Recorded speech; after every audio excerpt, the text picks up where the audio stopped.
ডাক্তারি টার্মটা ভুলে গেছি। তো ওই অপারেশনটা তখন ডাক্তাররা ওনাকে জানিয়েছে যে এটা মালয়েশিয়াতে নাই, করা যাবে না। এটা করতে হলে ওনাকে নিয়ারেস্ট সিঙ্গাপুরে যেতে হবে, তা না হলে জার্মানিতে যেতে হবে। তো মাহাথির মোহাম্মদ এটা শুনে টুনে বলেছে যে আমি মরতেই কোনো দেশে যেতে রাজি না। উনি রাষ্ট্রকে, ওখানকার যে স্বাস্থ্য মন্ত্রণালয়ের দায়িত্বে ছিলেন তাদেরকে বলেছেন যে তুমি এরকম একটা ইউনিট আগামী 2 সপ্তাহের ভিতরে মালয়েশিয়াতে সেট করবা।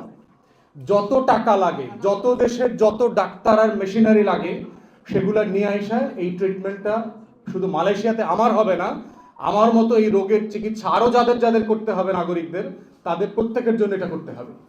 অতএব এই হচ্ছে স্টেটসম্যানশিপ, যে রাষ্ট্র পরিচালনা করতে যে মেরুদণ্ড লাগে, গাটস লাগে, এইটাতে 53 বছরে বাংলাদেশের রাজনীতিবিদদের কাছ থেকে আমরা দেখি নাই। এবং না হওয়ার কারণে কি হয়েছে, আপনাদের মতো মেধাবী মানুষদেরকে আজকে হাসপাতাল ফেলে এই অসুস্থ রাষ্ট্রের চিকিৎসা করতে প্রেস ক্লাবে আসতে হয়েছে। এটাই হচ্ছে এই রাষ্ট্রের লজ্জা। যদি এই রাষ্ট্রের মেরুদণ্ড থাকতো, এই রাষ্ট্রের রাজনীতিবিদদের যদি ন্যূনতম মর্যাদাবোধ, সম্মান থাকতো, তাহলে তারা এই দেশে মরতো, গ্রামে মরতো, রাস্তায় মরতো, প্লেনে হেলিকপ্টার করে আরেক দেশে মরতো না। আর দেশের সবচেয়ে গুরুত্বপূর্ণ প্রফেশনালদেরকে এএনইর সার্ভিস থেকে ডেকে এনে রাষ্ট্রের চিকিৎসা এবং প্রতিবাদ করবার জন্য প্রেস ক্লাবে আজকে শত শত হিসাবে হাজির হইতে হইতো না। এটা রাষ্ট্রের জন্য খুবই লজ্জাজনক। একটা বিসিএস এ 2000 ডক্টর অলরেডি পাশ করে ফেলছে, মানে ফাইনালি সিলেক্টেড হয়ে গেছে, তাকে কেন আবার 43, 44, 45-এর নাটকে অংশগ্রহণ করতে হবে? মানে আপনি কেন আরেকটা বিসিএস দিচ্ছেন? মানে এই ন্যূনতম প্রশাসনিক কাঠামোটা আপনি কেন অপারেট করতে জানেন না? আপনার যখন এইটা আপনি তাকে টেস্টেড করে ফেলেছেন, আপনি শুধু প্রসেস ফলো করেন। আপনি 6 মাস পরেরটাতে অ্যাপয়েন্টমেন্ট নেন, 3 মাসের পরেরটাতে নেন, 9 মাসের পরেরটাতে নেন। আপনি কেন আবার পুরো পরীক্ষার নাটকটা করছেন? ওয়াই? এই রাষ্ট্রের স্বাস্থ্য মন্ত্রণালয় যারা চালাচ্ছেন, বর্তমান উপদেষ্টা সহ, ওনারা কেউ আসলে এই ডিপার্টমেন্ট ভালো বোঝেন বলে আমার কাছে মনে হচ্ছে না। অন্তর্বর্তীকালীন সরকারের উপদেষ্টা হওয়ার পরে আমি দেখেছি যে এই উপদেষ্টা সিঙ্গাপুরে গেছে ট্রিটমেন্ট নিতে, এবং আমি সেটারও সমালোচনা করেছি।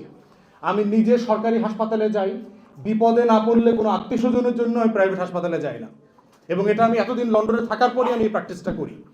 এবং গত 2 সপ্তাহ আগে ঢাকা মেডিকেলে আমি 3 ঘন্টা ডাক্তার দেখায় আসছি, অপেক্ষা করে এখানে সেখানে 200 টাকা 400 টাকা ব্যাংকে জমা টমা দিয়ে আমি টেস্ট করে আসি। আমি বিশ্বাস করি যে আইন করে বাংলাদেশের রাজনৈতিক নেতাকর্মী, প্রজাতন্ত্রের কর্মচারীদেরকে সরকারি হাসপাতালে চিকিৎসা নিতে বাধ্য করতে হবে। দেশের প্রধানমন্ত্রী, প্রেসিডেন্ট, বিরোধী দলীয় নেত্রী, হত্যাকর্তা, অমুকের পোলা, তমুকের পোলা, অমুক রাজবংশের রাজপুত্র, সকল রাজপুত্র রাজকন্যাকে ঢাকা মেডিকেলে পিজি থেকে লাইনে দাঁড়ায় চিকিৎসা নিতে হবে। দেখেন আমার চিকিৎসার অবস্থার চেহারা পরিবর্তন হয়ে যাবে। কিন্তু যতদিন পর্যন্ত আপনি লুম্পেন মিডল ক্লাস পলিটিশিয়ান বাটপাটদেরকে সিঙ্গাপুরে যাওয়া অ্যালাউ করবেন, ওরা বাংলাদেশের চিকিৎসা ব্যবস্থা ভালো হতে দেবে না, কারণ ওইটা বিশ্বাসই করে না।